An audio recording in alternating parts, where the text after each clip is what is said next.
when I open the door of the fridge? Is my greed taking over, or is necessity taking over? Who am I when I have no supports and no dependencies? You cannot receive anything you haven't given, period. That's why I say be very careful in your karma, because if you've given sorrow to somebody and somebody remembers you out of sorrow, that vibration will affect you. What is death? It's just a change of name and address. Because, even if you're kind of being sad about them, wherever that soul may be, it might be pulling them. There's something inside the soul that knows deeply about its own eternity and has faith in it and knows it'll get through. Life is about mathematics. There is a connections, a connectivity, it's a whole balance process. So there's a reason why some people are in your life, some people are not in your life. Yeah. Most people are very careless how they go to sleep. You need to lighten the load off your mind before you go to sleep. And if you top and tail your day like this, you will see within 1 week, there'll be a greater sense of lightness and clarity in your being. In this episode, I've had the pleasure to have a deep and insightful conversation with BK sister Gopi. She is a spiritual teacher, international speaker, raised in Africa, educated in UK and India.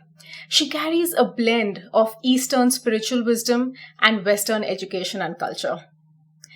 This podcast will leave you with some very, very thought-provoking nuggets, from coping with the death of a loved one, loneliness, lack of sleep, to karma, energy, and relationships. It's a long one, but timestamps are given down below.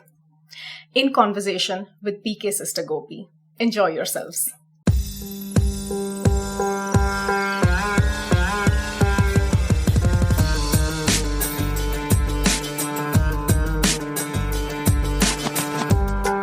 Hello, Sister Gopi.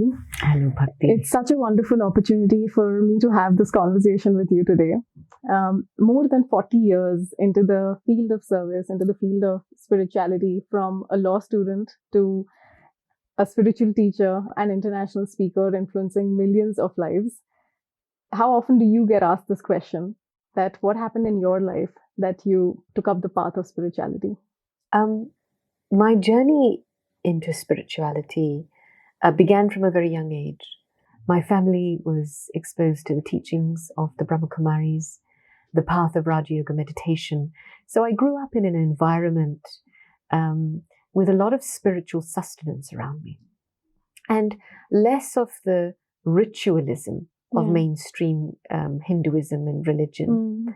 And so for me, my understanding of spirituality growing up was very much about connection with the self, deepening the understanding of oneself, and connection with the divine. It was very simple for me. In fact, I had my first meditation experience when I was 8 years old.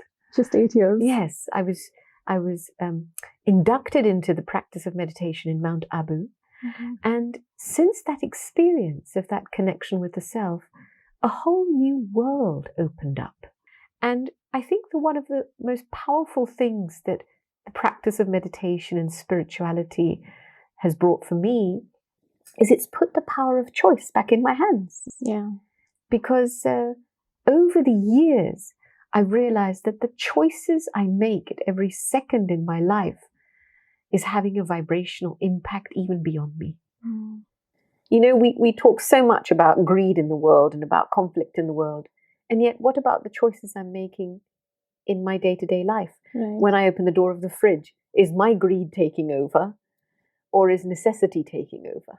And so for me, I started to realize that walking the path of spirituality meant to start a path of integrity, simplicity, purity of being that would help me become what I truly am. Right. And that's so important.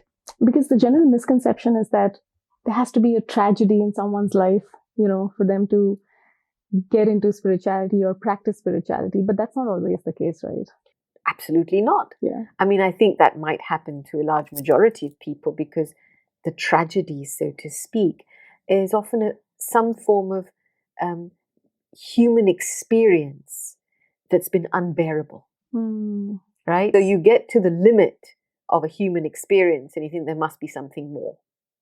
And was it like an overnight thing where when you were studying law and then get into the path and then surrender, did it just happen overnight or was it a gradual transformation? What I saw was that it was a build-up. I remember beginning my law degree, and there was somehow this distinct feeling, you're not going to finish this. It was like I just knew I wasn't going to finish this degree.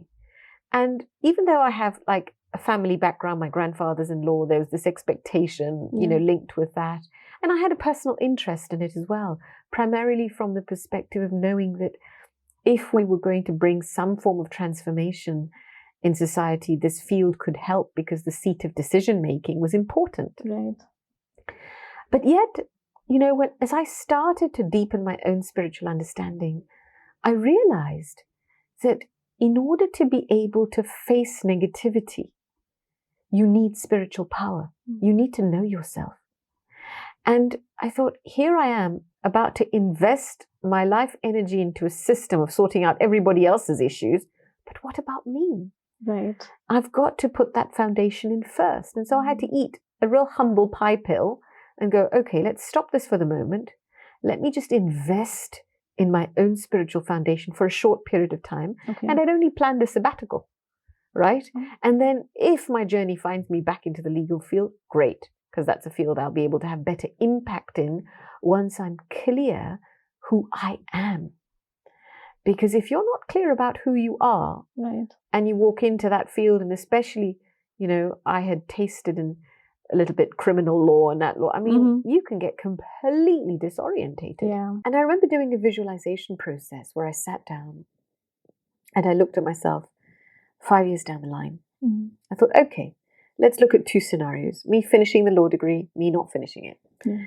And I saw myself finishing the law degree. I saw myself becoming a very successful lawyer. And eventually I saw somebody that was very unhappy. They had everything, but they were unhappy. Why? Because they would have had to compromise some of their values along the way. They wouldn't have had the strength to stay true to those values amidst the ongoing atmosphere of negativity, corruption. I thought, no, I need to make sure that I'm strong enough to be able to handle this. Yeah. Usually in that race of materiality, everyone's chasing for power, money, status, designation. But then in that, we sometimes compromise our values. But I think we go so deep into it that by the time we realize the soul battery, as they say, has already been discharged so much.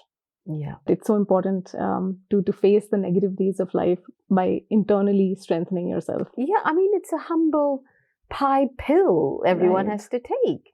Where does my power come from? Yes, I may feel powerful and strong for a short period of time because I've got my plug into various different sockets. I've got a good income coming in. I've plugged into some powerful connections. Maybe I've got a good job, a high-level position. But take all of that away, and who am I? True. And that, for me, is the core question at the bottom and at the heart of spirituality. Who am I when I have no supports and no dependencies?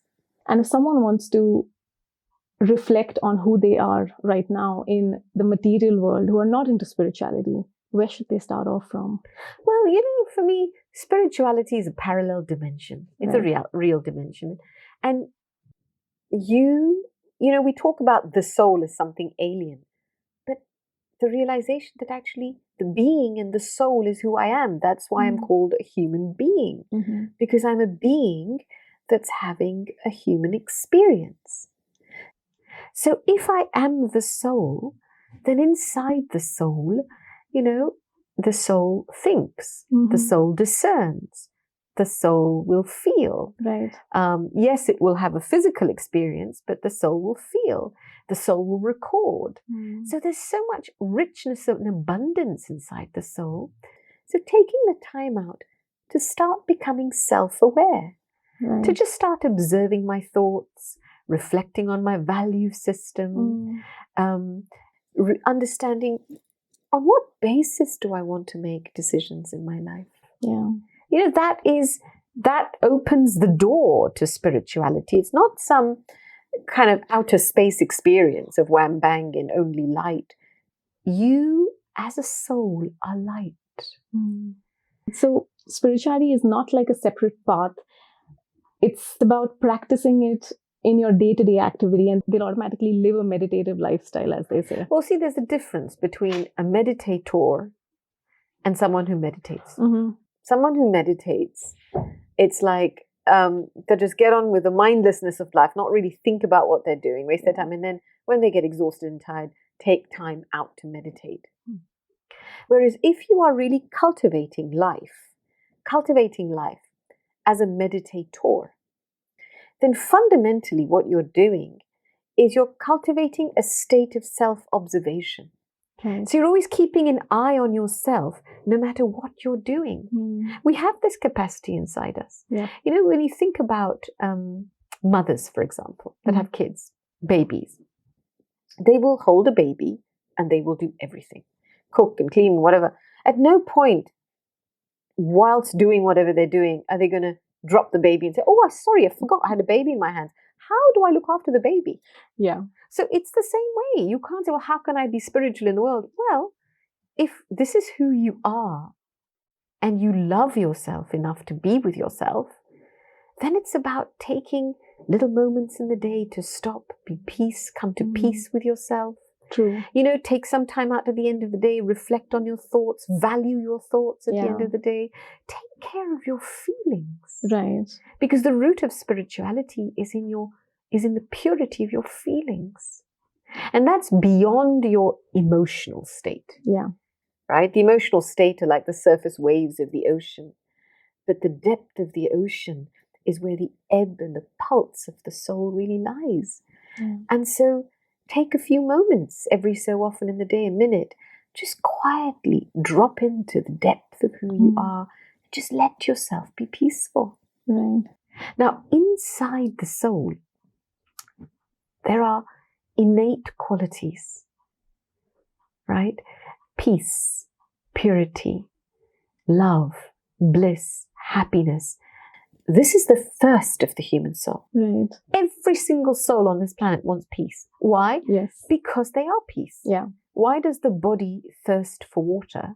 Because it's 70% water. Yeah. So you will only need what you are. Right. And so then the guiding compass of your life becomes peace and happiness. You want to do something? Do it peacefully. It's the currency you use that influences your approach and your dynamic to how you choose to live your life. So soul consciousness is an aspect of an internal awareness and attitude, a way of perceiving things, so that I can start to draw on the power inside the soul to accomplish things, rather than move on the basis of the opinion of society, the influence of what people are telling me, of what Google is telling me, of what this is telling me. And when I develop soul consciousness, I develop my power to discern.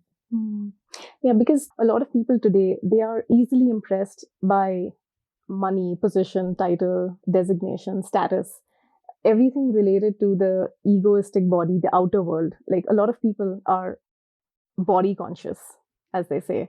If somebody over there wants to really practice soul consciousness, what are some examples of how can we practice being soul conscious and not body conscious in our day to day? Most people, when they wake up first thing in the morning, what are they doing? Immediately, they've picked up the mobile phone, plugged into like 5,000 social feeds, and there's no space to even think, what am I feeling this morning? What are the thoughts I want to create at the beginning of my day? What's my intention for myself? Because in the morning, your mind is like a blotting paper. It'll just literally absorb everything that you're going to see. And so you expose yourself to all these different influences and ideas before you've even had a chance to breathe and connect with yourself. Very true. And even science now tells us that the first 10 or 20 minutes, whatever you think and feel, in the beginning of your day sets the mood for the whole day. Yeah, very true. So why don't we start by making our mornings powerful?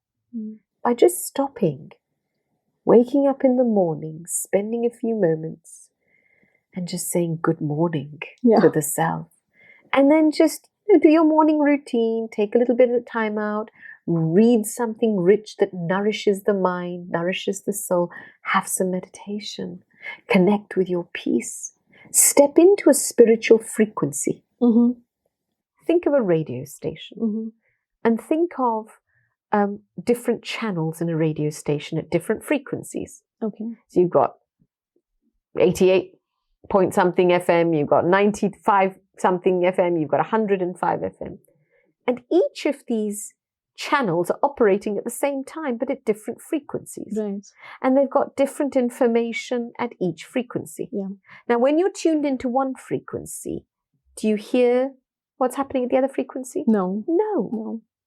So it's the same.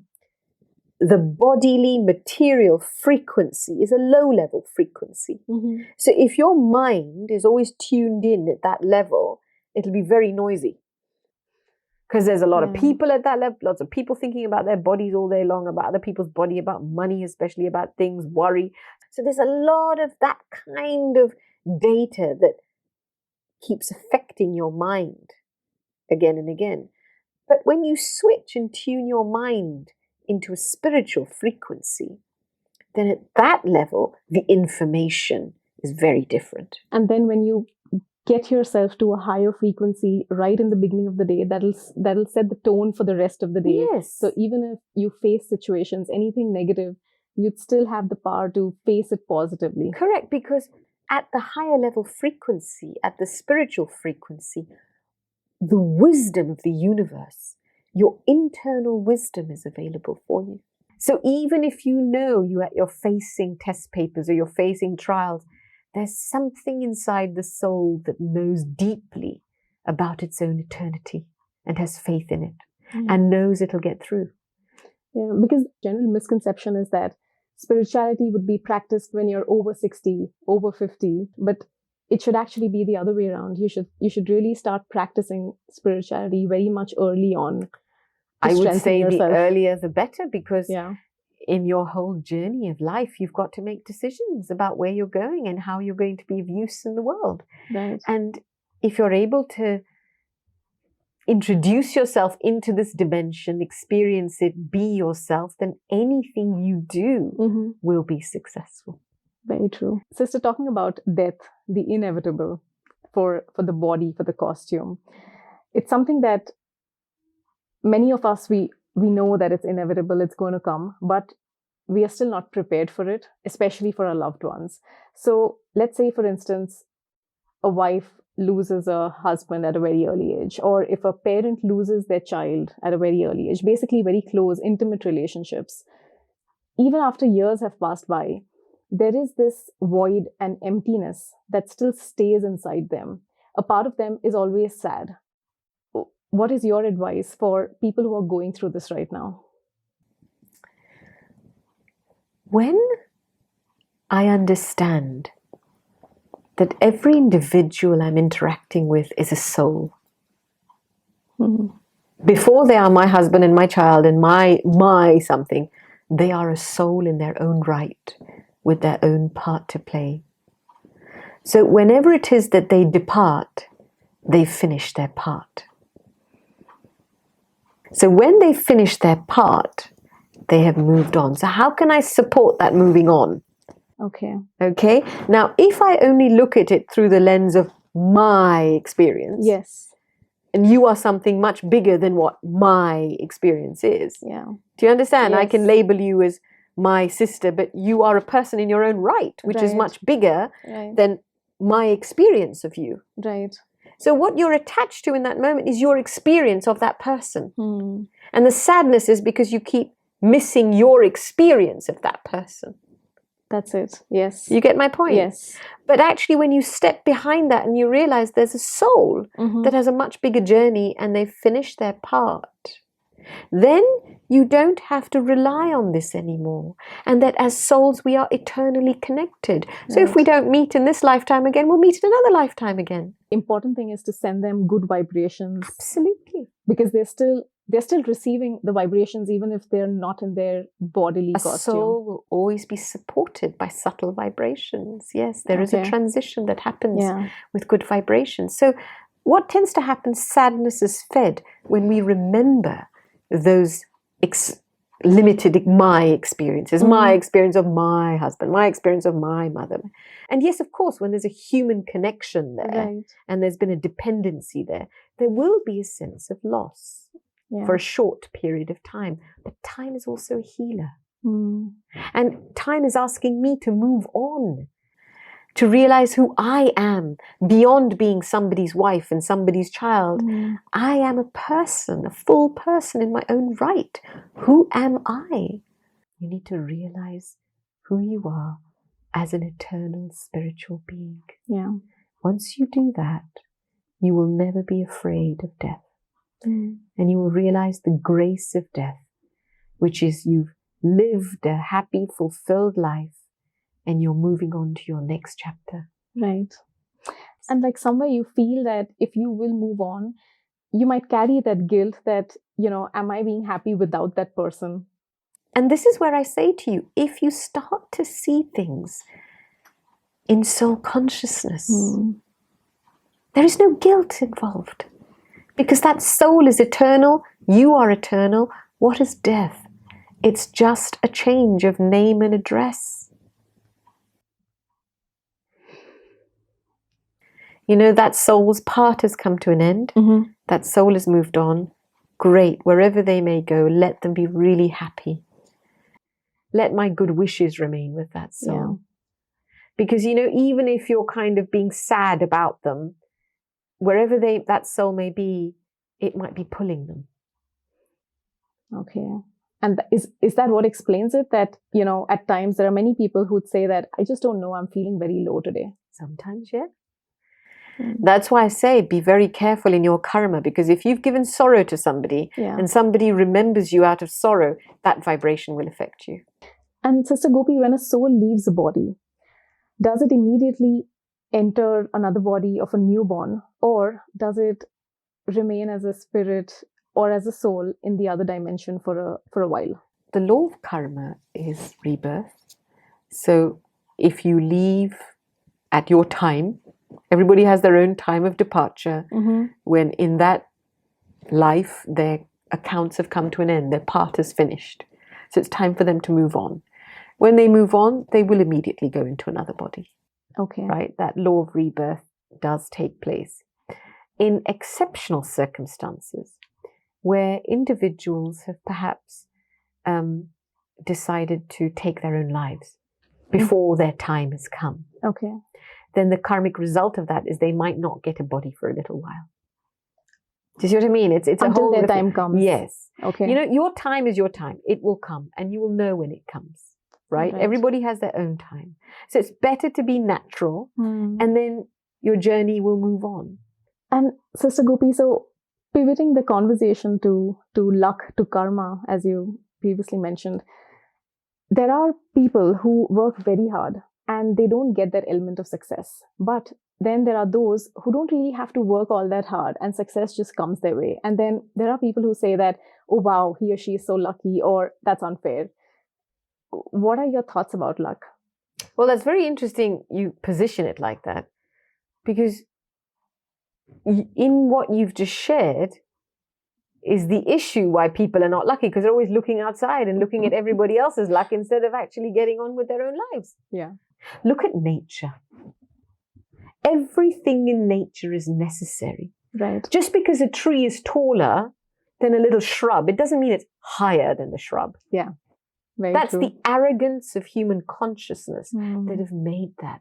There is a purpose for that tree and there is a purpose for that shrub. Right. Can I not learn to recognize what my part is and to understand that we are all needed to coexist in this natural fabric of the universe? And does karma play a role in that? So let's say if my life is going a certain way and there are things happening, it's also because of my past life karmas that are coming back to me, be it in good or, unpleasant ways. Now, each individual comes with their own karmic packaging.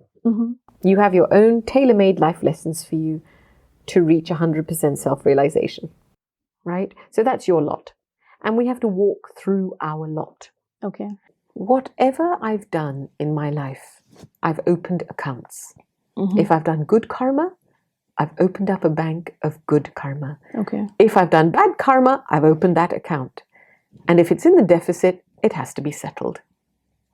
And that's what will draw certain situations to me, because there's a balance sheet that needs to be settled. So I've always taken the position and the understanding that if I'm in a relationship, someone's being antagonistic with me, it's not their fault. Okay, one, people are often under an influence. Maybe they're not well themselves. Maybe there's another dynamic happening. That's one aspect of it, just being compassionate in that moment and not judging the behavior. Right. But the other aspect is, I might be receiving something that I've given at some point in my lives. Okay. Maybe not this life, but in one of my lives. So when things don't really make sense, that why is this happening to me? It could be a result of your past karma. Of your previous karma, that's right. And we can't always go back into our previous life and unpack everything we did. Yeah. But in simplistic terms, eating humble pie means, okay, if I've been rejected like this consistently, then my realization is that maybe I have rejected someone in my life. Yeah. And when you deeply realize that frequency of rejection that lies inside you, and you disown it and you say, I don't ever want to do that to another human being, then you stop, you bring to a full stop that cyclic karmical pattern. Right. And that's how you settle. That's how you settle it. Because you've had a deep realization of what you need to let go of. That this is harming me, harming another individual. This is not who I am. The buck stops here. Right. But if you don't realize that lesson, then you'll keep going, why is this happening to me? Victim consciousness. Oh, poor me, self-pity. Right. And you'll continue with your life with a complaint all the time, every day. Nothing's ever working out for you. Yeah, and then that continues. And the same, you'll find yourself in the same situation because you're not learning and self-realizing the lesson. You cannot receive anything you haven't given, period. There are many times where, as you just said, that you cannot receive anything that you've given. So is it that the people who we've dealt with or who we are dealing with in this life, it's just not by chance? It's that you have dealt with them in your previous lives as well. There must be some connection, some link, and some point in time that has brought you back together again, right? So it is life is about mathematics. There is a connections, a connectivity, it's a whole balance process. So there's a reason why some people are in your life, some people are not in your life. And when you learn, when you grow and you learn things, you grow out of certain things, you grow into certain situations. It's just a natural ebb and flow. Right. Do you know what I mean? Right. And the point is, how am I in it? So the point is not about the past. It doesn't matter what my lot is. It doesn't matter. It matters what I am now. Because how I am now will settle the past from being recycled again. Yes. And will plant the seeds for a new future. Yeah. So even if your negative karmic account is to come in front of you at any point of time, if you are self-aware, at least you can stop the buck there. And realize, So there are skeptics, right, who don't believe in the Supreme or who don't believe in there's some higher force, energy out there guiding. What would you like to tell those skeptics out there who probably, they just want to see something and they'll believe what they see? So I'd like to say that God is not a belief. Our beliefs have been created on the basis of the experiences of our five senses. The soul is not a material, physical object. Yeah. Okay? And so just because you can't hear something and see something doesn't mean it doesn't exist. True. I didn't know you. I hadn't seen you until we met today. Yeah. So for me, you didn't exist. Yeah. Just because I didn't see you. But you did exist. Yeah. So the Supreme is something we need to experience. And the wonderful thing is, because the Supreme is known as the Supreme, because it doesn't have a body of its own, this experience is so readily available for us if we tune our consciousness. And the way to do that is to start becoming soul conscious. And let's say, the youth today, or anyone watching this podcast, starts practicing spirituality. How would they know that they're progressing? And like, for instance, one of the things that I've read is that even the most experienced spiritual teachers, gurus, monks, even they have to face life tests as they progress spiritually. Yeah. What are your thoughts about that? One of the things that I've started to understand is that when you are spiritually maturing, you actually start to realize, I don't want anything from anybody. Beautiful. You just, you come into a relationship without any expectation. Even the expectation that somebody should listen to what I feel and what I think. That's, and you lose the kind of attachment to being right all the time. Yeah. So I feel like when you really soak in the truest spiritual vibration, you become clear inside yourself. This is what I feel, this is what I think, this is who I am. And then all you have to do in any connection is just reveal that. Right. To be honest with that as it is. Right. You don't have to make excuses for yourself. You don't have to prove yourself. You're just being transparent with what you are inside. And that's the beauty of it. It's a game changer. Yeah. It completely checks you out of the dynamics of expectations, meeting expectations, feeling pressured, because you're nurturing spiritual self-awareness. And sister, coming to loneliness, a lot of people, they are well connected on the outside.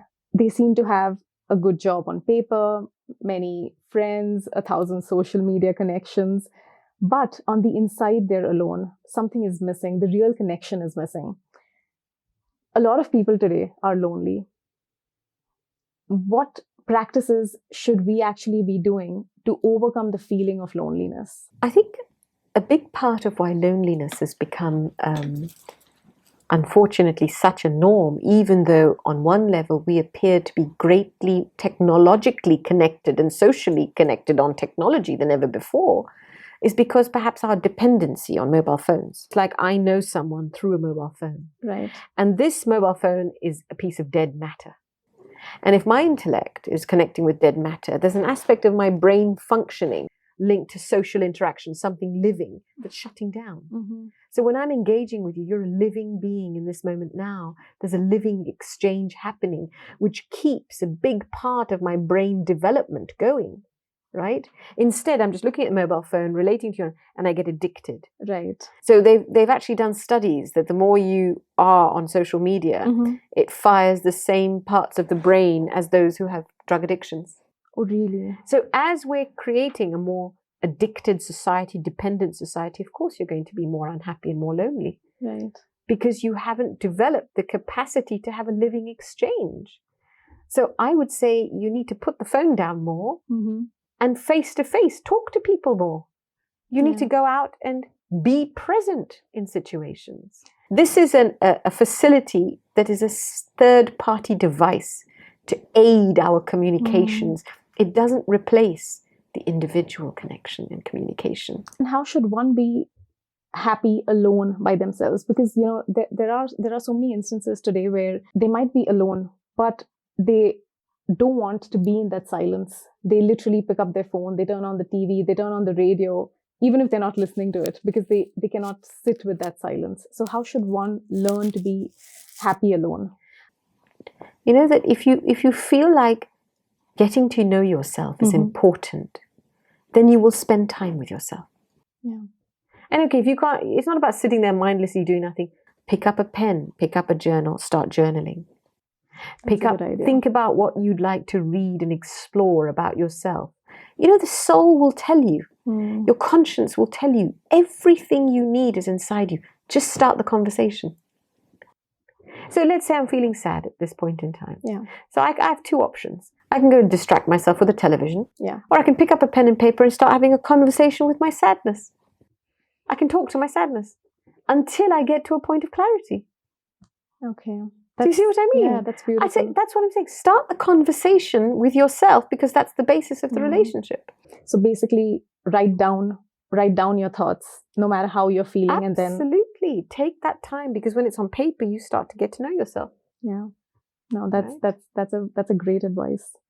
And sister, in today's times, there are a lot of people who are addicted on external substances. So let's say alcohol, sleeping pills, only to get some sleep. And even after getting that sleep, they don't wake up feeling refreshed or energized, ready to face the day. So how should people really get a good night's sleep and wake up feeling energized and positively face the day? Preparing yourself before you go to bed is very important. Okay. Science has told us that whatever you carry in your short-term memory seeps into your long-term memory when you're sleeping. And of course, that's bound to affect your belief system. Now, if you've had a long day, and imagine your mind like an image with lots of images superimposed on it. It's carrying weight, it's carrying baggage. You come home at night, you switch on the television, more images go in, and then halfway you fall asleep. Yeah. Poor subconscious mind is having to sort out so much data that the soul and the body never rest. Right. So it's so important to clear your mind before you go to bed, to make sure that you've written out everything in the day. There'll always be something that's not resolved. Tomorrow's a new day, a new scene in the drama, a new part, a new act will open up, no problem. But at least you've got everything clear. Right. You know, just empty your mind, clear your mind, go back to your sense of peace. And then even if you sleep for 3 or 4 hours, it'll be restful, because you're not giving work for your subconscious to do. Yeah. Most people are very careless how they go to sleep. You need to lighten the load off your mind before you go to sleep. And then how you wake up in the morning is equally as important. Okay. Because how you start your day influences how much rubbish you collect in the day. So if you start your day well, you set your mood at the right frequency, you collect a lot less rubbish. So you have a lot less to clear at night. Right. Because many people today, they say that, oh, I'm going to have my me time. But in that me time, we're actually seeing some series, we're actually seeing TV, movies, everything than the actual me time. Yeah. So what you're suggesting is that even before we go to sleep, we shouldn't be really falling off to sleep while watching some drama. No. And definitely not plugged into too many social feeds at that time. Okay. This is time for you, your heart, your conscience. Clear it. And your mind. And the exact same thing in the morning. Just basically spending time. Absolutely. And if you top and tail your day like this, you will see within 1 week, there'll be a greater sense of lightness and clarity in your being. And then you'll automatically do that rather than forcing yourself to do that. Got it. Talking about energy. So energy is everywhere. So you go in a temple, mosque, church, whichever holy place, you feel peace. You go to a hospital, you feel heaviness and fear and a sense of fear. You go to a new country or a city, you soak in that vibe. Everything that's going on today, the collective vibration is more negative. So how should one clean the vibration of their home to make it a more happy, peaceful place to live in, and protect it from the negative energies? I would suggest that in your house, it's important to create a space where you can meditate. Okay. Okay, a small little corner somewhere that is dedicated for meditation. Houses are set up. You've got a place to eat, a place to sleep, a place to watch. So it's good these compartments are separate because each area has its own energy. Right. Right? And so if you have a place where you meditate, then the core of vibrations that are created in your meditation start to influence the atmosphere in the house. So that's very important. Having a different spot for meditation. Absolutely. Where there's regular meditation, morning and evening, that can happen there. Okay. And as you do that, slowly, the atmosphere, the vibrations that are generated from that area of the house affect the atmosphere of the house. Brilliant. Thank you, sister. A quick rapid fire round. Yes. So, one word for spirituality. Reality. Death. Natural. Karma. My currency. Brilliant. Meditation. Self-awareness. Sister Gopi. Clarity. Beautiful. Thank you. Thank you so much, Sister Gopi. This has been such an insightful conversation, and I've taken away so much from it. And I'm sure everyone watching there as well would have taken away a lot from this. To meet such a pure, such a positive soul, and you've really dedicated your life towards making this world a better place. And I hope that with this podcast, I can really do the same. Thank you, Bhakti. I really appreciated your questions and also the efforts you're making to raise awareness of spirituality, because that's the operating system now. No, and thanks. When people tune in to their own spiritual power, anything is possible. Thank you. Thank you. Gratitude. Thank you, Sister Gopi. Thank you. Om Shanti. Om Shanti. After the camera stopped rolling, amongst the other things, Sister Gopi gave me a few books and this card that'll always remain special to me. Please tell me what you thought of this particular episode. Also, I would love to know if there were questions that you would have liked me to ask Sister Gopi. Generally, in these spiritual conversations, I ask questions that I have at that point in time. So if there are questions that you need answers for, please do write them in the comment section below. So stay tuned and don't forget to subscribe to my channel for many such thought-provoking conversations coming your way. Until next time.